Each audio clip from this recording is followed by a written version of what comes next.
No, you gotta put some more. You gotta put some spice on it. Oh, you want me to put some ice spice on it? Okay, well, we're gonna have to stop. Put that Ben Affleck Ice Spice Dunkin' Donuts commercial on it. All right, well, I'm just taking a sip of my G Fuel, but ladies and gentlemen, we're here. Welcome to the debut, the debut, and we're getting tongue twisted on the first episode right here. But yeah, first ever club podcast of the Mark Mania Club.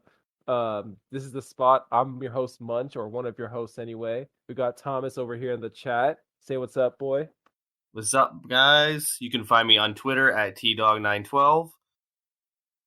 And all other social medias as well. We'll plug those in the description as well for you to follow Instagram, TikTok, everything all in a link tree, nice bundled up in a package for you, so that way you don't have to scatter all over the place and look all over.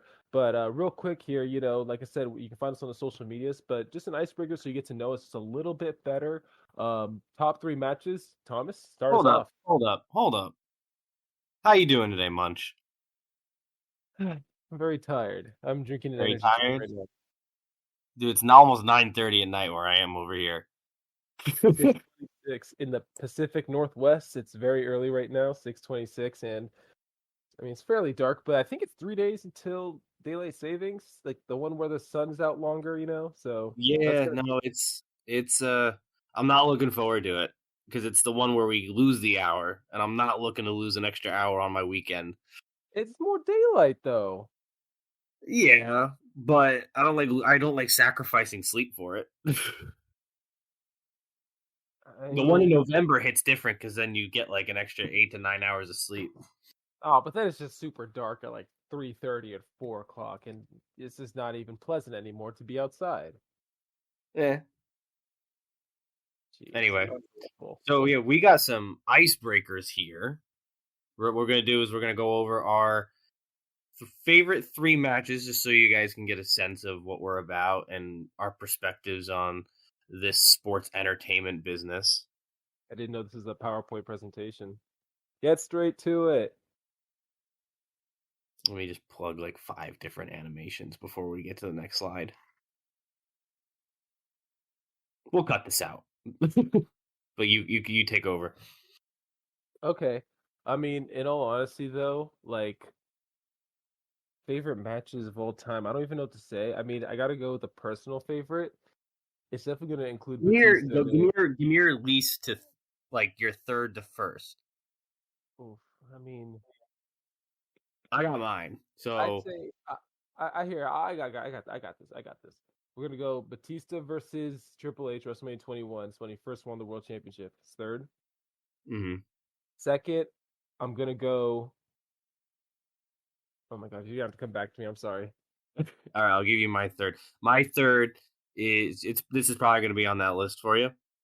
It is Shawn Michaels versus The Undertaker at WrestleMania 25.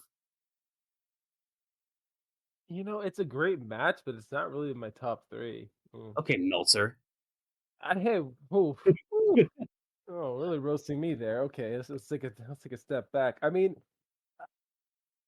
it's not my top three. I mean, it's my top five probably, but I mean, at the same time, it's like, for example, I would put Kurt Angle over Shawn Michaels.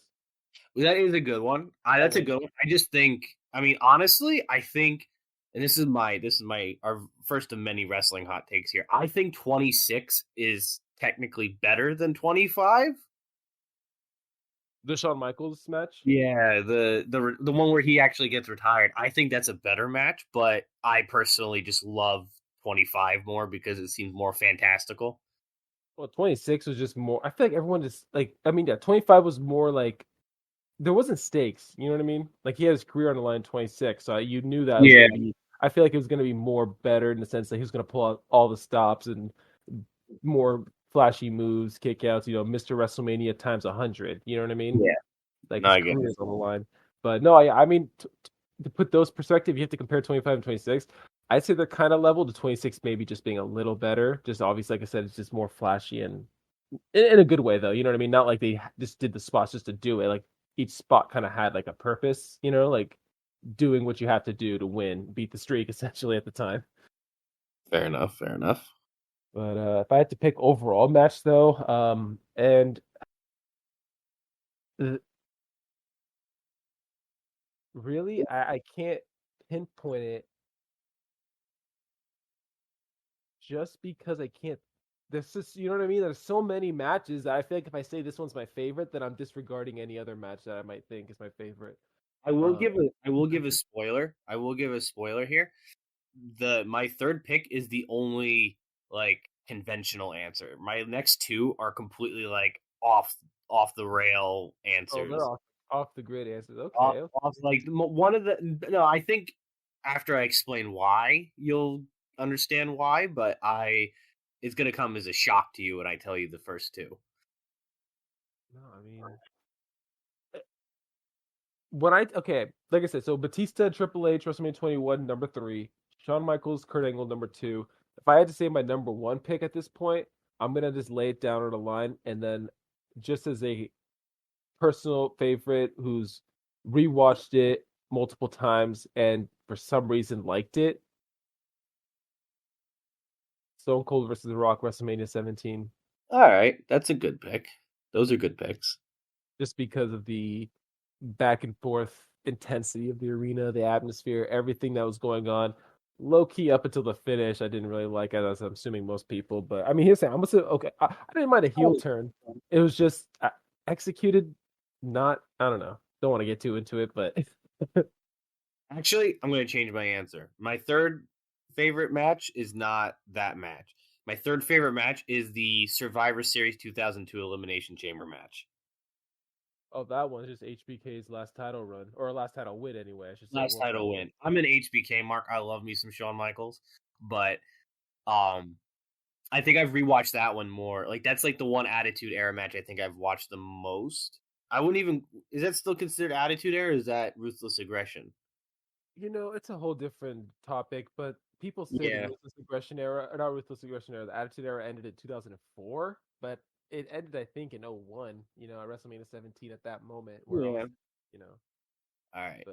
but I would So say yes, it's nice. It's nice to see Michaels, you know, coming from the Attitude era straight into the Ruthless Aggression and then winning the world title, basically, no, like for right, real though. I comeback was career. thinking, I his return run from like '02 to like the it was like his run from SummerSlam '02 to like Mania 20 is just like I love that iteration of Shawn Michaels where he's that was like workhorse Michaels.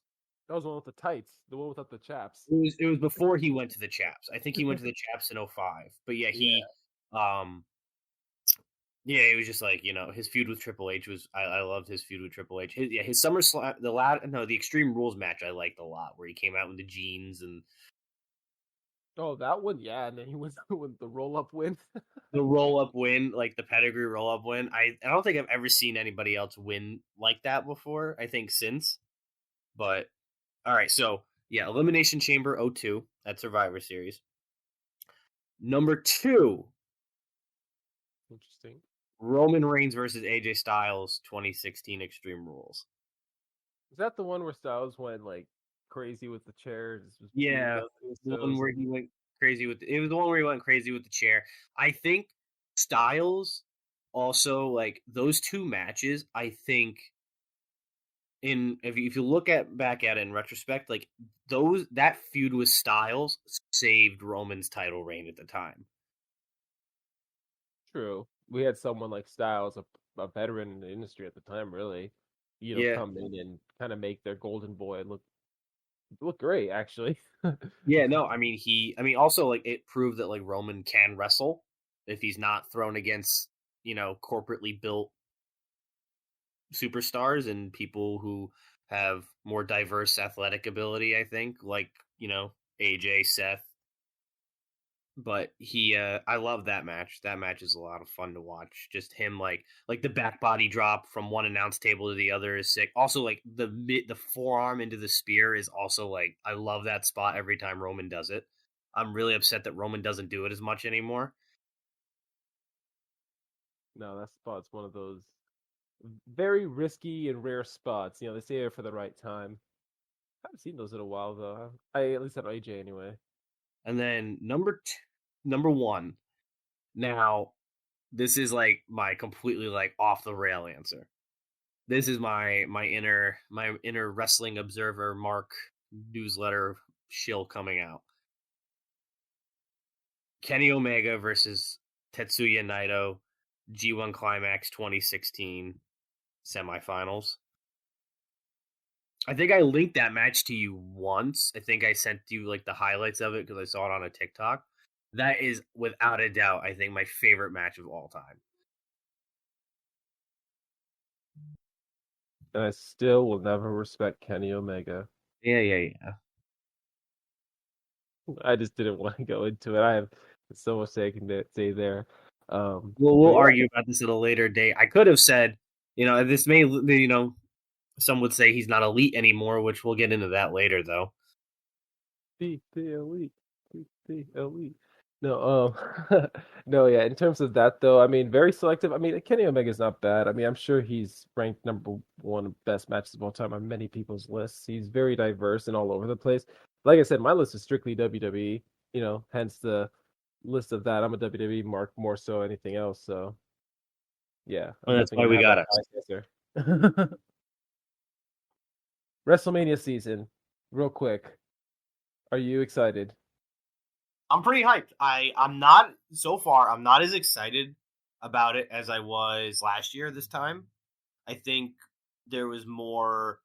It's weird because I feel like the build last year was so much more like there's more spectacle to the build last year, and this is the year that we have The Rock, we have Cody Rhodes, who's been the hottest babyface since I want to say maybe Becky Lynch turned face.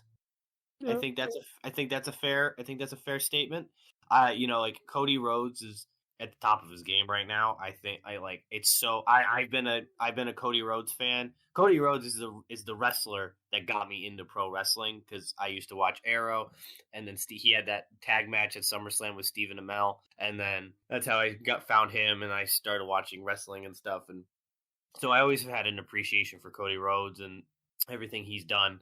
But just I think the matches that feel important, they feel very important. Like are supposed to feel important. The matches that are supposed to feel important feel very important, but everything else seems very insignificant to those matches. If that makes sense to me, Mhm. you got the World Heavyweight Championship match, which feels, that there's a lot of, I want to see my boy Drew get his win.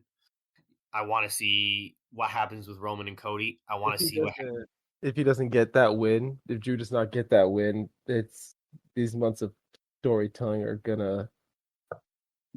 It's just gonna feel weird. If Drew doesn't get this win at WrestleMania, and I didn't mean to cut you off, sorry, I just had to say that. Some stories are gonna be wasted if certain people don't win. WWE decides to screw Drew over, he's gonna be thrown out. Everything's gonna be wasted. No, I mean, I don't think he'll get thrown. I do think they're gonna, if they are going to screw him, I think they're gonna screw him in a way that'll generate more heat, and I think that they're gonna go the Damian Priest cash-in route. No, he has to cash in on Cody. Let Cody hold the title for a minute or two, like his daddy did, and then have Priest cash in on him. Let the world burn down. All right. So speaking of burn down, there's been a lot of speculation going around. Do you think that Seth is turning on Cody? I feel like one thing has to happen for that to happen. I would suggest if well, see, no, I don't think I really don't think so. And the reason I say this is because this, obviously, the tag team match is happening first, right? At night one, so that's gonna happen.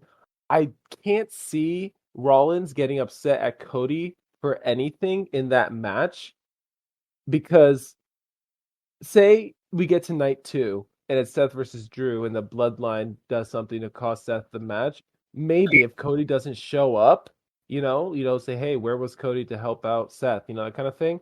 Seth could then come out and cost Cody. The issue is, do people really want to see Cody versus Seth over again? And I'm not saying they're bad, they have bad matches, but Cody beat him definitively 3 times in a row. What was it, 2 years ago? So you Well, I can't mean, really. that's just televised. Just televised. I think I sent you the stat a few weeks ago. Like I think Seth is 0-22 against Cody. Oh, it's even worse. See, you can't. That that program definitely can't happen. Like, I mean, again, Seth has been built up since that Cody encounter, but I just, you know what I mean. Realistically, I cannot see. I could see Rollins screwing Cody, but that would have to lead to a match down the road, which would probably be a blockbuster or a big time match. But with all due respect to both competitors, especially Seth, what would be the point? Cody has his number multiple times, right? I think uh, so. I think if they're gonna do it, I think it's gonna be. I don't think it's gonna happen in Mania because I feel like if he were to get involved in a match like that, that's like a type of we joke. I say this, but even though they pulled a screwy finish in the main event last year, I think that if he were to cost, he's not going to cost Cody. I think he's definitely going to turn on Cody.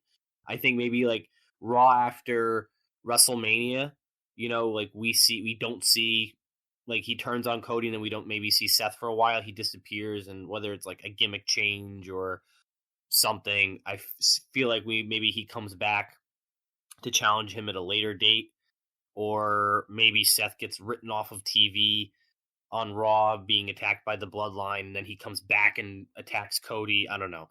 Something I do think we're gonna get Cody versus Seth again. I feel like I could definitely see them setting it up for a bigger, like they would set that match up for a bigger stadium show, maybe overseas, like how they've been doing the international pay-per-views. Okay. Um, You look back at people like Cena and Edge, Austin and Rock, Triple H and Rock, they've exchanged losses and wins against each other. Orton and Cena, losses and wins against each other.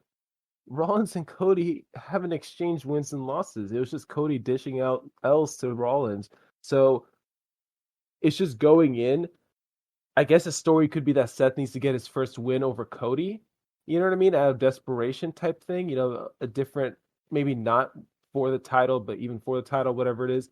I just, without getting too off tangent, with turning on him at WrestleMania, it has to lead to a program, and I don't think WWE would want to go that route at this moment.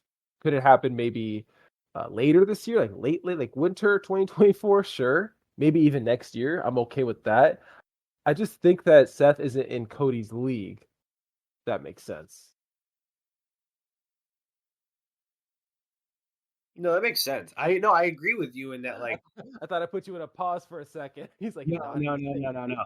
I agree with you. I think that Cody and Seth are kind of, like there's all I feel like they're regardless of where they end up, there's always going to be a chance for them to pick the feud back up seamlessly.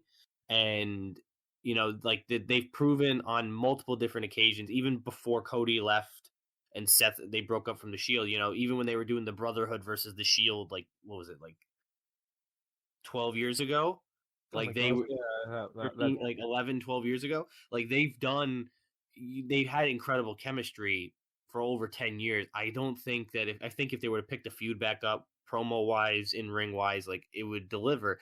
I don't think the thing is, like, I'm going off the assumption here that Cody's going to win at Mania. okay. I don't believe I don't think they're going to have Seth lose the title and then immediately go after a different title, especially since he's held it for almost a year. That's true. He's established the world. He's kind of he is the face of the World Heavyweight Championship. Yeah, or at You know. least this World Heavyweight Championship. I think like it's kind of like I don't know. It's kind of like Gunther losing the Intercontinental Championship and then going immediately after the US title. Yeah, he cares about the IC title in some degree. Like he's not going to Yeah, just immediately forget about it. because I mean, also there's been a lot of conversation about the World Heavyweight title being invalidated and being uh That thing, oh, it's been spat on.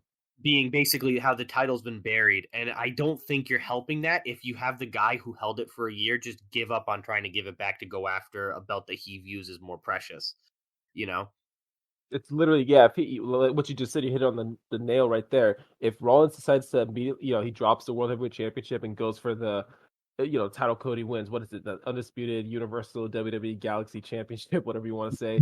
Then that kind of devalues it. Basically says, yeah, Drew can keep that championship. I'm going on to bigger and better. It's basically making it seem like it's the, I don't want to say it like this, but the Intercontinental Championship. You know how that used to be a stepping stone 10 years ago. You get the IC Yeah. title, hold it for a while, drop it, maybe do a feud with the IC title for another 2 months, and then move on to the world title. With Seth, he's literally going to make the World Heavyweight Championship seem like that mid card title. And once Drew is holding on to it, then he's going to be seen as the mid card champion, you know? And, you're right. Seth can't just immediately go for the top tier championship because then it it really brings down what he's built up or what, WWE's built up, over the past year, beating everybody in competition. Dare I say clean. And I think I think I speak for a majority of the people here. I think Seth is also just a more organic heel than he is a babyface. Like Oh, I love him as a babyface, but I feel like a lot of him being a babyface relies on his in-ring work, and his in-ring work, like he does moves differently now than he did, like, we'll say 7 years ago. hmm But like, one of the reasons that people loved watching Seth Rollins and wanting him to turn face during his whole Architect Authority run was like the dude was, doing tope like tope con helos over the top rope. He was doing Phoenix splashes attempts because I think he's only hit it once. He was doing all this crazy stuff, and he still does do crazy stuff, but it's just very clear, like the in ring work isn't why people cheer for Seth Rollins today, unlike it was, say, 8 years ago. Right. And back then, you had to consider Seth Rollins. I don't know what you're talking about, like that 2015 era when I remember he had a match with Cena at SummerSlam. He was, I mean, obviously at the time because Cena was getting boos, but Rollins was just pulling out all these crazy moves. Like you said, the topes, I remember he threw an FU back at Cena. The Falcon Arrow, I think, the superplex into the Falcon Arrow type thing.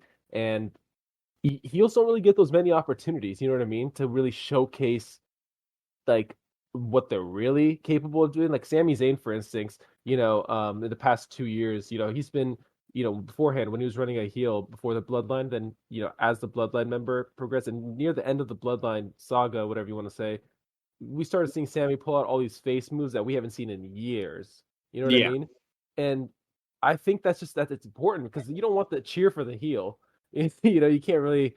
I mean, sure, do what you want to do, but when it comes down to wrestling moves, if the heel is getting cheered, it's not really best for business. You know what I mean? And I think Rollins being a face and doing all these moves really does help.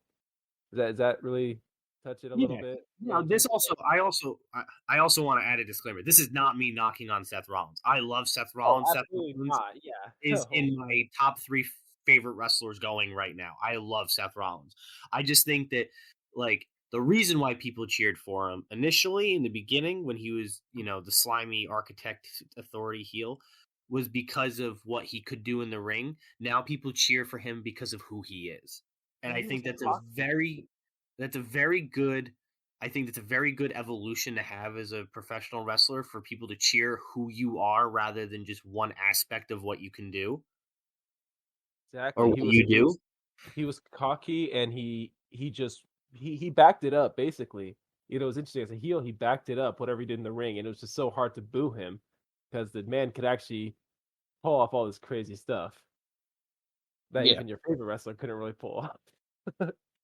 All right. So we talked enough about Seth, Cody, Drew. No, The Oh, Rock and being involved too does really make it a bigger deal. I will say that. Some people don't like celebrities coming in. First off, it's The Rock. So, put that as you may. But basically, like when it comes down to The Rock, I think him and people don't like celebrities, joining in on wrestling events or WrestleManias, whatever it is. First off, being at that's The Rock, he adds more energy, even if he was just a host. But him now being involved in the main event, I think that kind of seals the deal that now he's going to be a long-term involvement, and that's good. I think. I want The Rock to take over as head of the Bloodline for the next year. He doesn't Yeah. have to wrestle. He does not have to wrestle. He can have Jimmy, probably just solo, let's be real, wrestle for him in his place. But I think we get corporate heel Hollywood Samoan tribal chief Rock being a dickish authority figure for the next 365 days in the build-up. is going to be one of the greatest things to see on television. I'm telling you, more Rock on our TV is gonna actually be great for business. I think it's gonna be more entertaining and like, again, I don't want to talk. We don't want to talk too much about the main event, even though there's more matches on the card. I just want to say real quick though, like The Rock, if he wasn't involved in WrestleMania 40, I think the interest level for me personally, anyway, would be the same as last year. Except this time, I think Cody's actually gonna win, even though I thought he was gonna actually win last year. But when I saw that he lost last year, I think it was pretty sealed and deal that he's gonna win it this year. But now The Rock's involved, gonna throw a little curveball. It's great. I actually like feeling this way because now I don't know what's gonna happen for sure, at least. Let's This see. is, I mean, this is my thing. So like, I feel like we're building up to the Roman Reigns Rock match next year because Mania is going to be in Vegas. Like, it's going to be, Is it? I didn't know that. yeah, Mania is going to be in Vegas next year. I don't think it's been formally announced yet. I think it's been like all but officially reported that it's going to be in Vegas. Hey, I mean, I ain't against it. I'm reading something here that says Minneapolis U.S. Bank Stadium 3 hours ago. This is scoops though. Okay, these aren't guarantees. These are just like Minneapolis is like wait, is it Minneapolis, Las Vegas?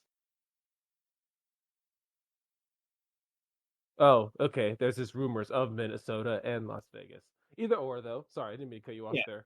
either way, Vegas, Minneapolis, wherever it ends up, I think like they're going to do everything they can to build this matchup, and Oh yeah. Since he came back to WWE the night yeah, after you can't WrestleMania. like I don't know if you saw the AEW Revolution press conference with No, Samoa no. Joe being like, "I'm a Samoan named Joe, and don't even bother to come back to AEW because you ain't finishing shit here either." Wow. I need to Samoa Joe with the bars, with the bars. Samoa Joe. Oh my god. Hey, you never Oh, know. Cody can't finish the story in WWE. He'll have to go back to AEW. who's gonna go back to NWA and re-win that championship? He's gonna beat Okay. EC3. Let's moving on. Moving on. Well, let's hope for Cody and his story. Let's cover first off the semi big one. I would say Gunther versus the Gauntlet winner, and I think we discussed this briefly. They were announced earlier on Raw, I think it was the date here, March 4th. So we got Sami Zayn, Chad Gable, Shinsuke Nakamura, Ricochet, Bronson Reed, and JD McDonough. So I'm gonna say this right now. As I said before, it's Chad Gable. He's talked too much in a good way though, right? He's talked too much, and he said, "I'm gonna win this for my kid. I swear to God," so forth. He's gonna look like the biggest fool if he doesn't win this gauntlet match, or at least the IC title from Gunther. You think you're talking about Chad Gable? Chad Gable's winning the gauntlet, and he's going to WrestleMania to face Gunther, and he's going to win that title from Gunther. Keep in mind the order hasn't been announced for the gauntlet, so anything could happen. But I'm saying No, Chad Gable's gonna win. I think Sammy or Chad are gonna have the Iron Man streak in the gauntlet. I think it's gonna be one of those two is gonna have like the Kofi Mania like streak. You know what I'm talking about? Where like Kofi I think he pinned like four Oh people man, when he yeah. did the chamber like 5 years ago. Um Yeah, he pinned Daniel Bryan in that one too. yeah, he pinned Daniel Bryan. He pinned a lot of Samoa Joe. Well, not Samoa Joe. Someone. He pinned a bunch of people in that match. I think it was I everyone except Orton. Either way, yeah. sorry, go ahead. Yeah. So I think I want I my heart wants Chad Gable. I love Sami Zayn. I don't know where Sammy's gonna end up. We can save that for a later conversation. But Chad Gable seems like the favorite going in because they've also been doing Chad Gable versus Gunther at house shows Oh, recently. okay. So he's the favorite to win it. There's a lot of talk on. I don't mean to be negative, but there's a lot. Had this discussion with people before in the past of we've seen with Triple H's booking that they're really into these really historic reigns, Yeah. and a lot of people what people aren't taking into effect or in taking into account is I think like the prime example of this that we can look at is Adam Page. You can have a character that you root for, or a wrestler that you root for and you want to see them win their like the big one in their eyes, whatever title it is. Yeah. Is this one of those moments that we're valuing the journey more than we're going to value when he gets to the destination? Oof. Because I think Chad Gable winning the Intercontinental Championship at WrestleMania against Gunther is one of those things where it'll be one of the best like celebrations of Mania in recent memory. I have a horrific feeling that the crowd is after like a month or two is not going to care. Unfortunately, you're right because I think just the moment where, because I mean, I'm already imagining in my head like Alpha Academy music just playing, as he wins and crowd shooshing or thank you, that kind of thing. I think they're just giving Gable his big moment for all his hard-earned work. Because I'll be upfront, him and Otis have been. I mean, they won the tag team titles at one point from RK Bro. I remember like 2 years ago, but they've been a solid consistent, you know what I mean, stay on TV. You know what I mean, since I oh I think even pandemic era, even since Shorty G, since he became back to Chad Gable, like he's been consistent, and I want to say this is probably going to be his reward, but I really think that's what we're going for, and maybe a month or two he might drop the title down to someone. Imagine imagine Damian Priest cashes in on Chad Gable at WrestleMania. I Uh, can see that happening too. That's also a viable thing too. You can have the hit Chad Gable trying to finish his story too. Oh my God, this Damian Priest. He can finish. He can screw a lot of people's stories. He can Cody Rhodes, Drew McIntyre, Chad Gable. Oh man, just it's a Ilya viable. Dragunov. Oh, going back to NXT, he was a North American champion, I think. He's like, I want Yeah, to be he's that. North American. I looked up a Wikipedia stat. Damian Priest was U.S. champion for over 6 months at one point. Yeah, yeah. I remember there was I think he lost to Kevin Owens for the first time on the main roster. I could be wrong. He had this like demon gimmick where he'd like bulge his eyes up and like show off his teeth or whatever. And I think he lost for the. I don't know. He was on a protected streak, if that makes sense. You know what I mean? I Yeah, remember he had matches with Sheamus. Sheamus put him over. Hardy. Just him being consistent was just, and they paired him up with Bad Bunny at that 1 year WrestleMania, and then he fought back, at Backlash. Bad Bunny also. So I think Priest is just a hard worker, and he's hard work pays off. You know what I mean? Just yeah. putting you in memorable spots, and your name is going to be well known. I think Priest has earned it. Side note, with Money in the Bank, I think he's holding it a perfectly good amount of time. People, you know what I mean? People are rushing it in a small way, like, oh, when's he gonna cash in? When's he gonna cash in? I'll be real with you. I mean, I said it before. They're really big on records. I think they're going to just try to have him break the record for longest person to hold the briefcase. It just holds it like right before Money in the Bank. I can see it. I mean, they haven't ever done that before. I could see him totally like. I could see him cashing in at France at Backlash. My pick for the gauntlet is Chad Gable. I just worry how the booking is going to go post Mania. But right now, we can't stress about the Let's just think booking. about the moment, right? Yeah, It's just more so the happy moment that we're gonna get, and because if you think about it, I remember like Eddie Guerrero, Kurt Angle at Mania, and he lost it like 2 months later. I mean, he retained it at Mania, but he lost it to JBL just a while ago. So, like you said, it's just the moment, celebratory. It's gonna come and go. But yeah, next thing on the card here, these are matches confirmed, by the way. Obviously, other matches could be rumored, but we're just going off confirmed matches. We got the two women's matches here. I'm very excited to see Bailey win her championship at WrestleMania. Ooh, see, I'm excited for a win, but I don't think it's gonna happen. I don't think so because it's a numbers game at Mania. It's a numbers game. Dakota Kai, Asuka, Kairi Sane. You know what I mean? So it's a huge numbers game disadvantage, and unfortunately, Bailey's night is not WrestleMania. I put you in I another think shot, didn't I? no, I was yawning. Bailey, I love Bailey. I want to see her finally get her flowers in the same way that the other three of the four horsewomen got their flowers. Oh, I see what you're saying. Yeah. You know what I mean? Like she, like Becky had her crowning moment at Mania. So is Charlotte. Sasha has had her moments walking into Mania as champ. You know, she had that amazing match against Bianca, I think at 36. Yeah, Oh yeah, no, 37, 37. I remember the 37. hair, That's the right, hair whip. 37. Oh man, the hair whip. Oh, the hair whip. Still get Um, goosebumps from that. but I just really want to see. I think Io also like if she beats Bailey, we're gonna run the risk of her being stale after a point because if I feels like that Io's whole title reign has revolved around this story more than her actually being like champion. Like championship reigns, like the championships can be used to further stories as we've seen before in the past. I think that this is just kind of one of those moments where it's going to be even sweeter to see Bailey beat her for a championship. I don't think we're going to get hugger Bailey, but I think we're going to get a pretty cool like babyface Bailey. Maybe at least a song, maybe. Um, and then the other women's match is Rhea versus Becky. Ooh-wee. I'll be upfront. I don't know. I can't call it down the middle, but let me just throw something out there. I think Rhea's retaining clean. I think she is too. I think Becky, and this isn't me saying Becky, I'm gonna try to how to word this properly. Becky isn't washed up.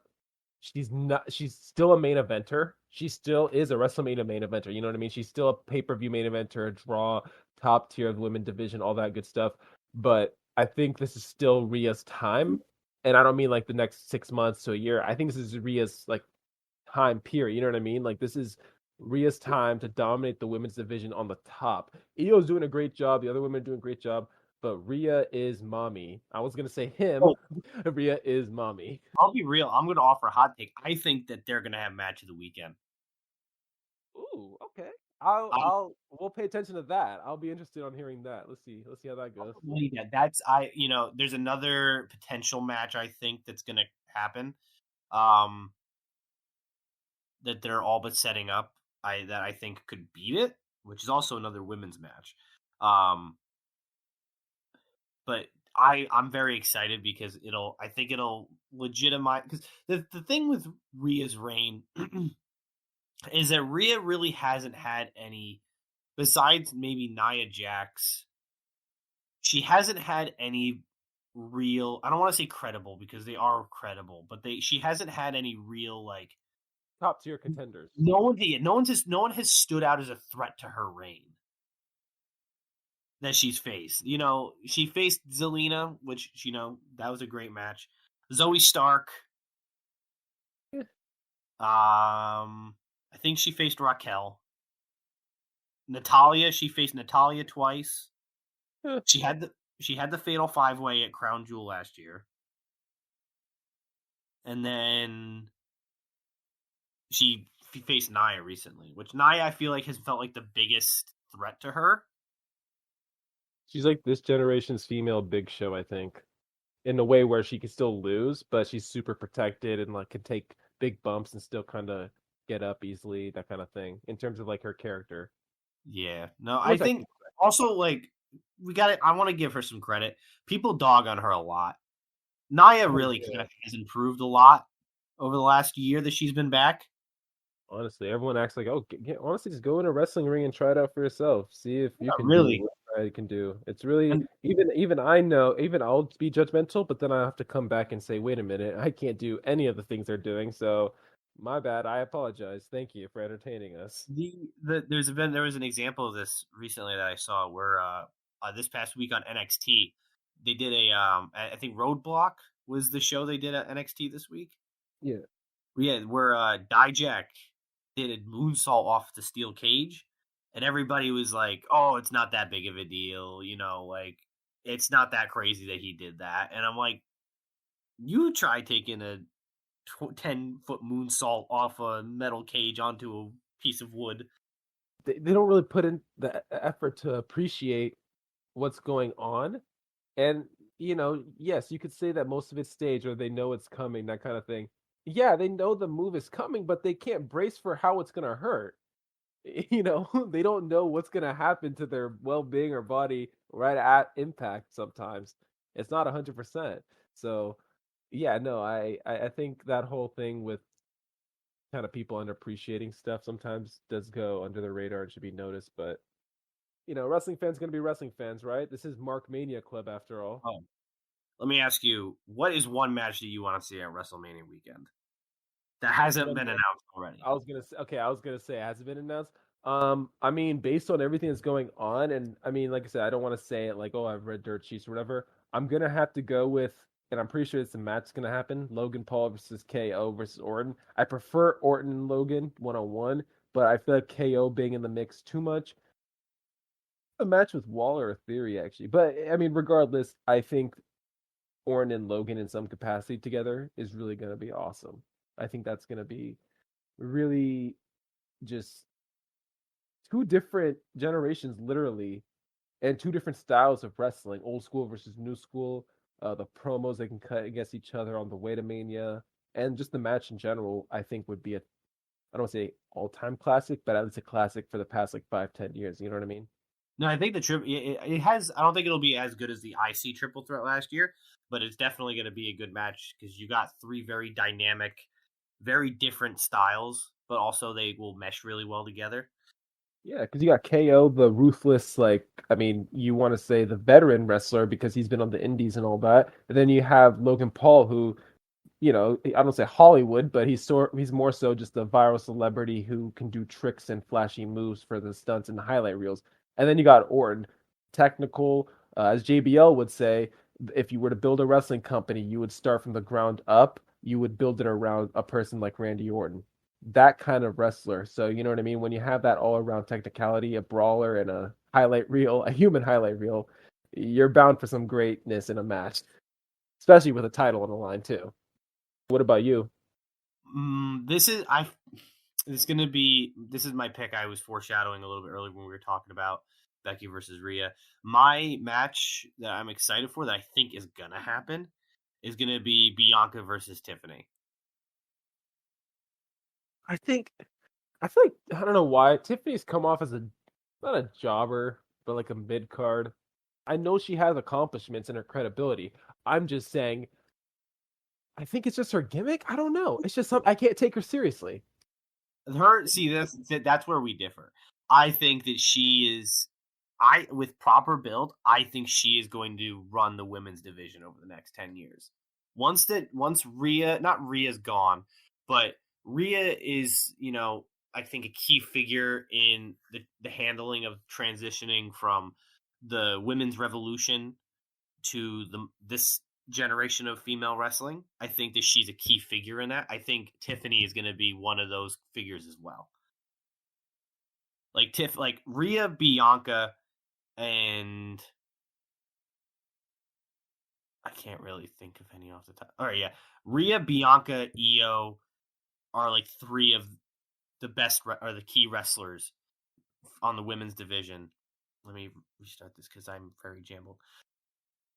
Get You more have jam. Rhea, you have Rhea, you have Io Sky, current women's champion, and then you have Bianca Belair, and they are the current like uprising of the women's division. I think Stratton is going to be added to that. She has, and she's the woman is more than a moonsault. No, yeah, I know what you mean. Io Sky, No, yeah. like no, I was talking about Tiffany.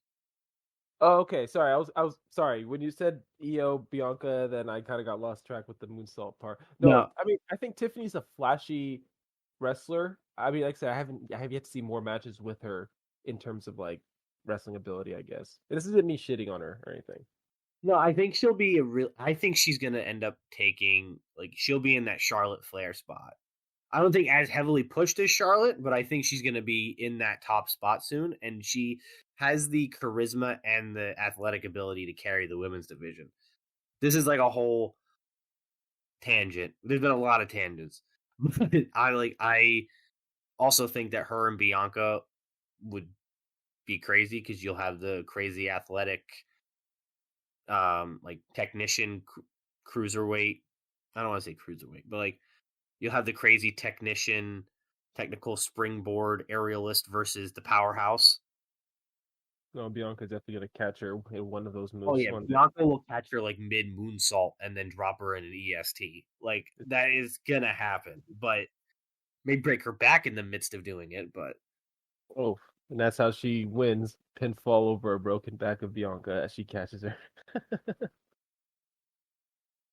Well, I mean, that would be a match. I know I don't want again. I don't want to divert what you just said, but I feel like a lot of people are anticipating Bianca versus Jade just because it's a whole strength complex. But I don't think. I mean, we talked about it a while. I don't think Jade is going to be a Mania. versus Like, attraction, but I mean, I feel like she would have been around already. Like, we're a month away.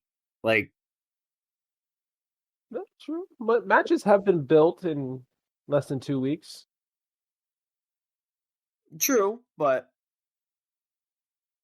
I feel like we would have gotten something. Like we got that face off in the Rumble. But we haven't gotten anything for Jade. I don't think maybe Jade is showing up till after Mania. Night after Mania, I guess would be interesting. I Trying think to like find Raw, the like SmackDown or Raw after Mania, she has a face off with somebody, and then that slowly builds to like a feud of Backlash or something. But I don't see her competing in any major match unless they like have her compete in like a battle royal or something, and she comes out on top. I could see that. honestly, this might sound weird. Don't treat her like Goldberg, but have her just squash people. Build her up. Like not like what they do with Ronda, but in a sense, build up. Just build up Jade. But No that's what they did for her in requirement. A. But that's what they did in AEW. They just fed her. They fed her squash matches, and she didn't really improve off of that. Well, I mean, here's the okay. You're right. Not like only squash matches, but give her the element of she can end the match practically whenever she wants. You know what I mean? Yeah, That kind of thing. Like I'm not saying a Goldberg match hasn't there hasn't been a Goldberg match that was 15 minutes, that what sorry, I gotta edit myself. I said there have been Goldberg matches that have been 15 to 20 minutes, and he has done some sort of grapples and wrestlings and holds and stuff like that. But just give us the anonymity that is that the word anonymity? Anonymity? When you're trying to the vibe of where like anything can happen, a spear or a jackhammer can come out of nowhere, that type of thing. And I feel like Jada could be the type of person that possibly presents that. I'm not saying don't give her matches that are regular, but give us an element of surprise sometime with Jade. You have a new superstar in your hands. You want to do something new? Do it there. Yeah, don't do what she did in AEW. That's not gonna help her out too much. if you want to use that as a transition to our next topic.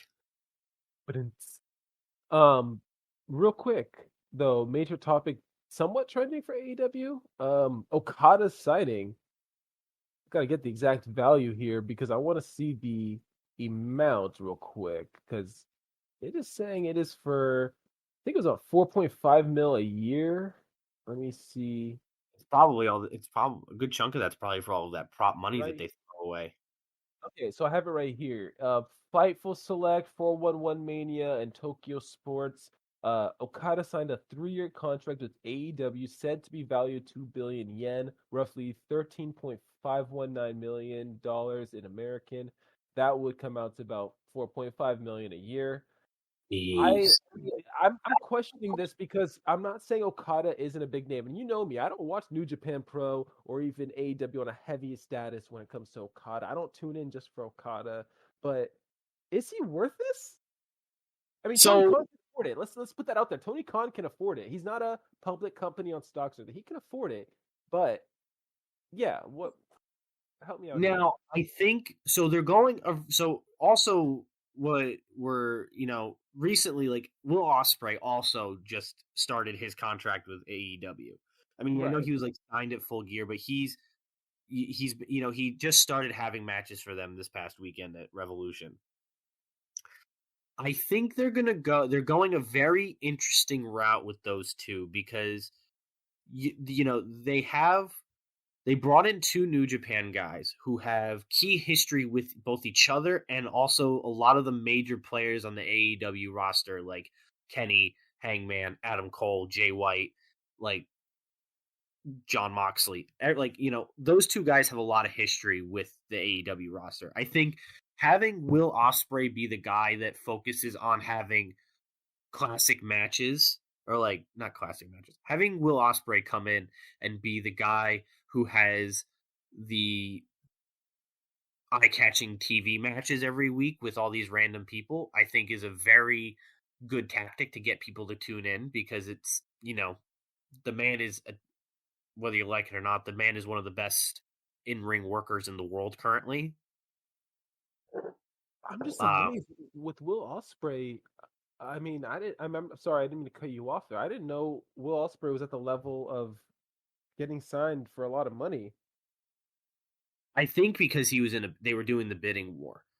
He was Oh going to be wow. caught in the bidding war between the two companies. There was reports a while ago that they wanted Will Ospreay to head up his own like branch of NXT UK. They wanted to bring back NXT UK possibly for him, but AEW was offering him to be a key player, and that's why he went. This is all rumors. This is all rumors.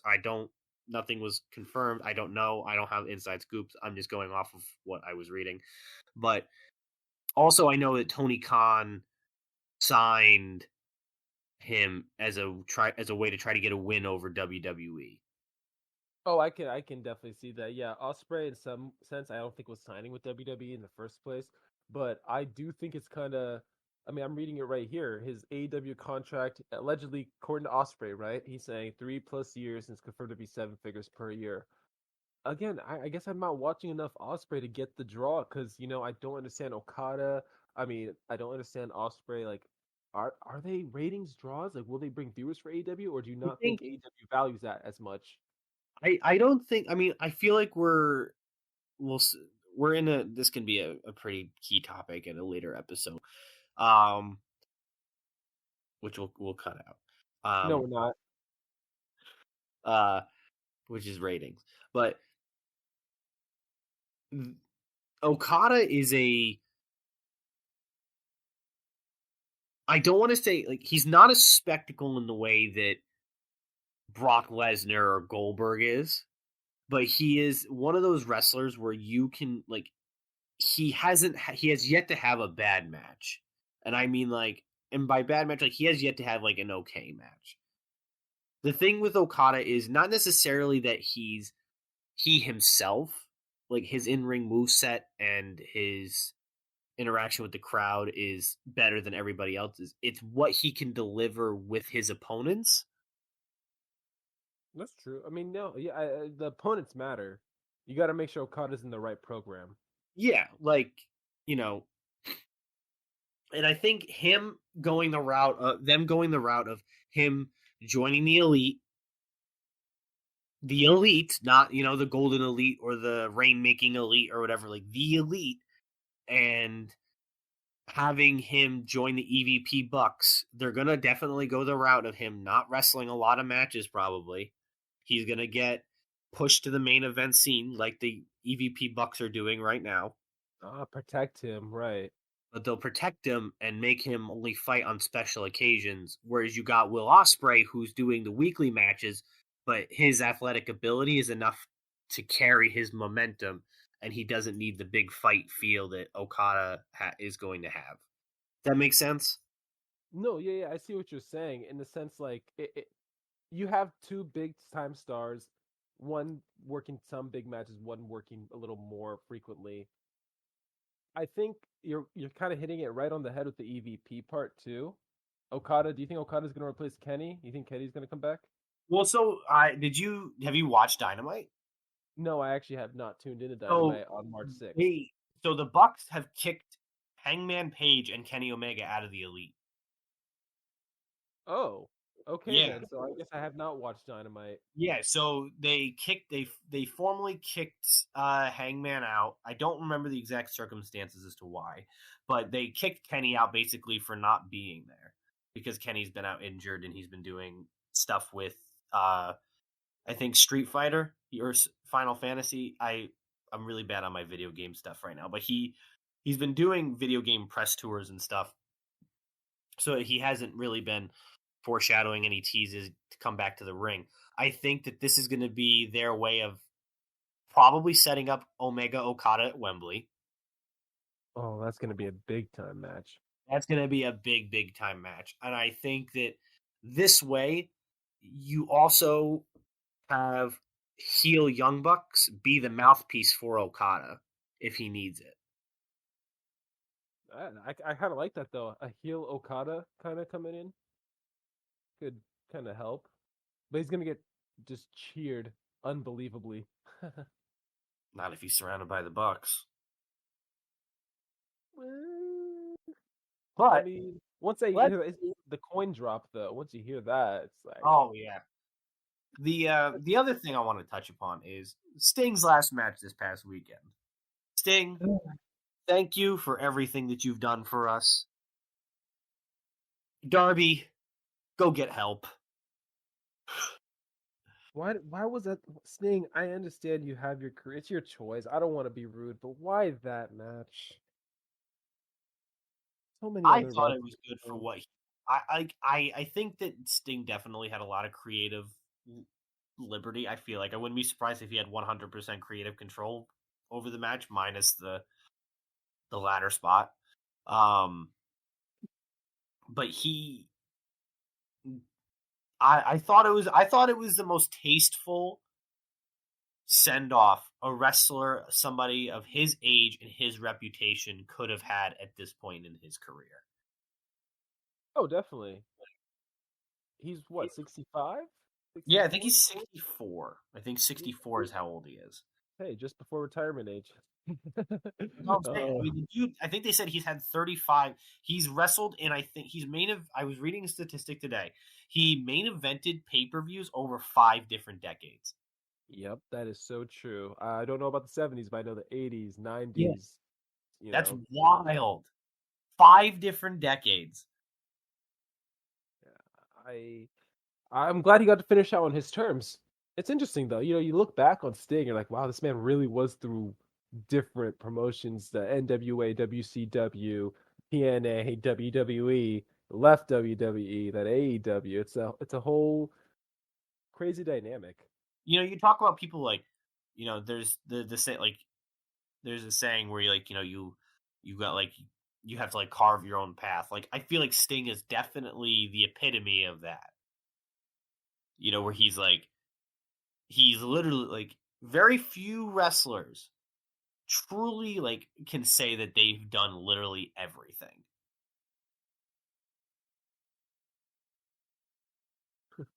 It's just I don't know. When I look back on it, though, it's a little detail on Sting, not to really crap on the parade of it.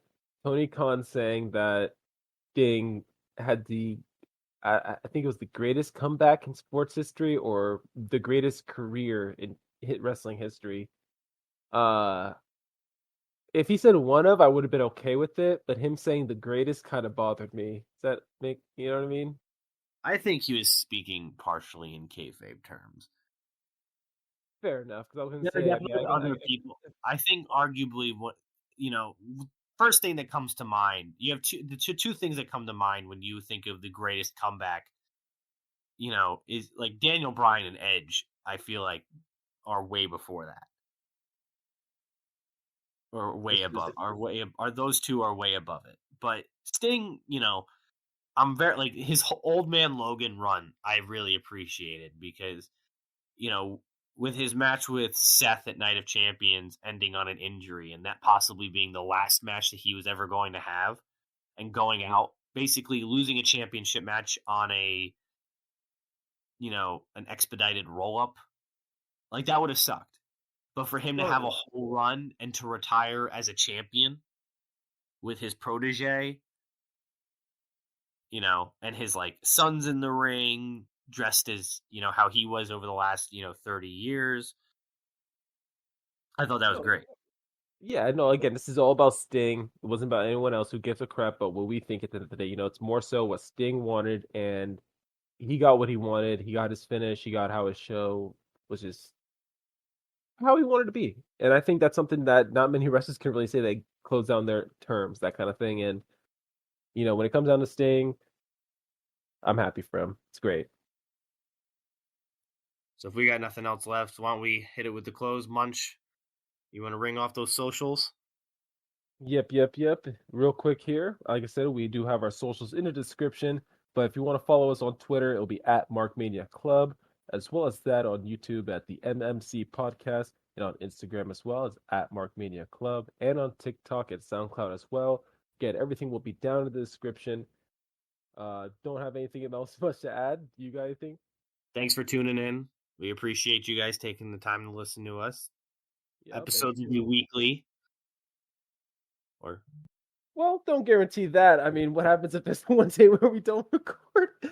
That everyone's expecting us on a Friday, and you have them what if waiting. this is just this will just be the greatest unaired pilot that ever existed. No, this is gonna be aired, ladies and gentlemen. I promise I will do everything in my power to make sure this is not edited. Don't worry, folks. But yeah, we'll have some periodic episodes, weekly, random, just whenever something cool's around, you're gonna hear us talk about it for sure. But yeah, like I said, I'm your host Munch, the other host Thomas. Say goodbye. Have a great night, everyone. Take care.